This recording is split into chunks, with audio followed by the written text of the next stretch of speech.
My name's Josh Dueck. I'm on the Canadian ski team, recently competed at the Paralympics in Whistler, and that's pretty much what I do. Somebody dubbed me the other day a purveyor of positivity, and I thought that was the greatest compliment I could be given. On this particular day, it was a nice sunny day, it was soft and slushy out. I realized that 3/4 of the way up the in-run wasn't going to be fast enough, so I went back up to the very top and rehearsed the front flip that I was going to do in front of the kids and told them how to do it. And as I started coming down the in-run, I realized the top part of the in-run felt a little bit faster. I was like, oh. Assuming that the middle part of the in-run and the bottom would be slow, I held on to that speed, and as I came into the bottom of the in-run and I started hitting the transition to the jump, I had this sinking feeling that this was a bad idea. I was like, oh. Split-second decision making at 60 kilometers an hour, my ego overrides that intuition. I blast off the end of the jump, I lay out the front flip, I'm like, uh-oh, and I know this is going to be trouble, and I over-rotated the somersault, dropped from like 100 feet, hit the ground super hard, and when I regained consciousness, my story was being told by the looks in those kids' eyes. They knew that something terrible had happened, and they saw the way I landed, and the rest is history. I remember it was in that 24-hour window of waiting that Dr. Kwan introduced himself to me, and I was actually, I think, a little bit surprised at first, because he's young and he's hip, and he was down to earth. He was quite grounded in his approach and just the way he was chatting with me. And the thought process must be an assistant or one of the helpers here or whatever. And then when he really started to elaborate that he was the neurosurgeon who was going to be performing on all that, I was like, what? And I can't express my appreciation for that, because he just put me at ease with his general demeanor and made me quite comfortable, and then explained things quite clearly in a language that I can understand, because I'm sure there's all this technical jargon that he could have explained it in, but he just kept it real, kept it down to earth, and I'm sure that's who he is, but he also had a very good ability to connect to who I am.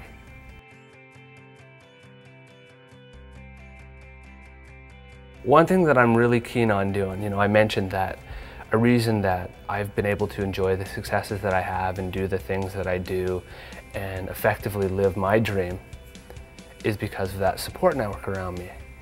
And not everybody has that, right? I'm pretty lucky that I've got some good friends and good support. It's one thing that I really enjoy doing, and it's a mandate in my life. Whenever I'm in Vancouver, I make a point of stopping either at VGH or up at GF Strong. And with the rapport that I built with Dr. Kwan and a variety of the other specialists, they're quick to give me a call if they can see somebody that I would have a good ability to relate to. And more than anything, I would encourage them, just as anybody else, able-bodied, disabled, live the dream, live your dream, find what you're passionate about, do it, live it, and your soul will come to life. And when that happens, you're going to make a profound impact on everybody around you. And it doesn't matter if you're pushing a wheelchair around or you're fully able-bodied, there's no difference. And if I can instill that message, and it's not my message, it's a universal lesson that I've just happened to pick up along the way and consider myself a conduit to share that with those people. And it's going to take a community of people to offer, whether it's their time and energy or whatever kind of gift they can afford to give, to create a better environment, because you never know when you're going to be visiting a hospital. It could be a parent, it could be a child, it could be your best friend, it could be me. And if the resources are in place, you can take pride in the fact that you've helped create that, and it just makes a better community.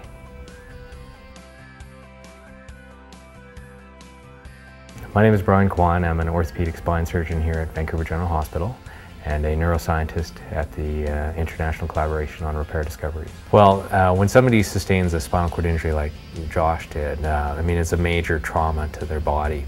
And so there's a whole team of people that helps in the acute sort of stabilization and resuscitation, and trying to do everything possible at the early stages to maximize his chance of regaining function.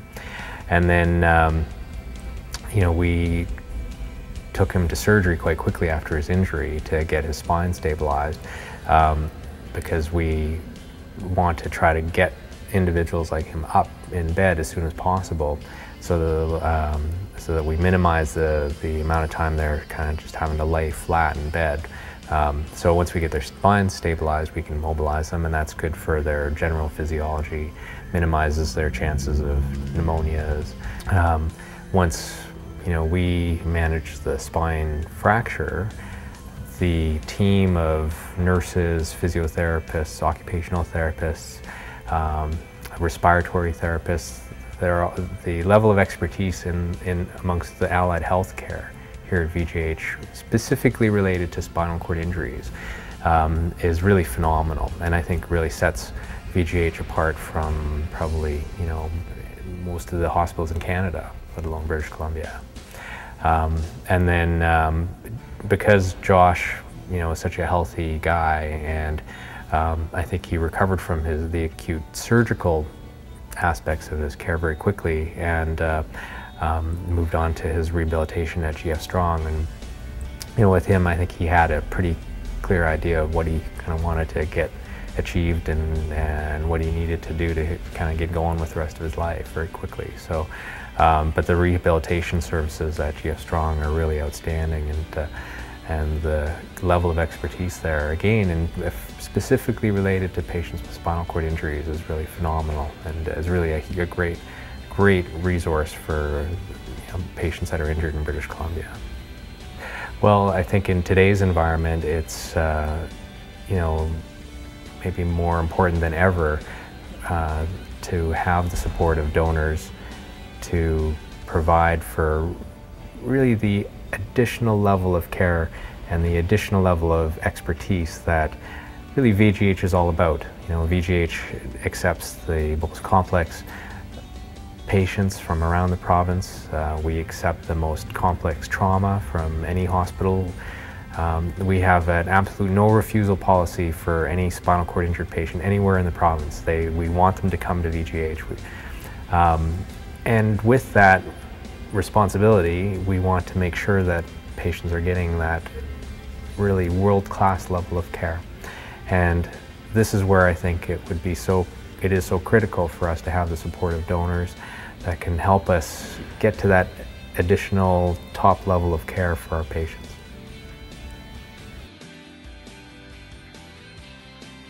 You gave me a little phone call and just let me know that there was a time and a place, and it would be a good idea for me to come down to Vancouver and meet a young guy that had a similar lifestyle and could probably benefit from some of the things that I've learned.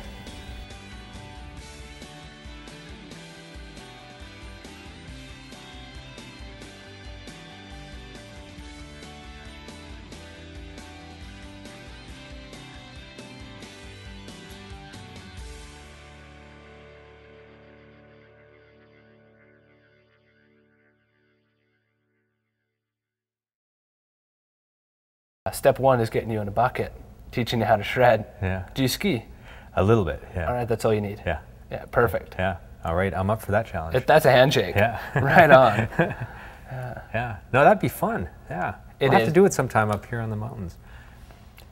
We've got this on video, Bri. No, I guess so. We are going to do it. I've said that before. Yeah, we'll have to try that sometime, sure. Yeah. No, but it's just a lot of fun. Yeah.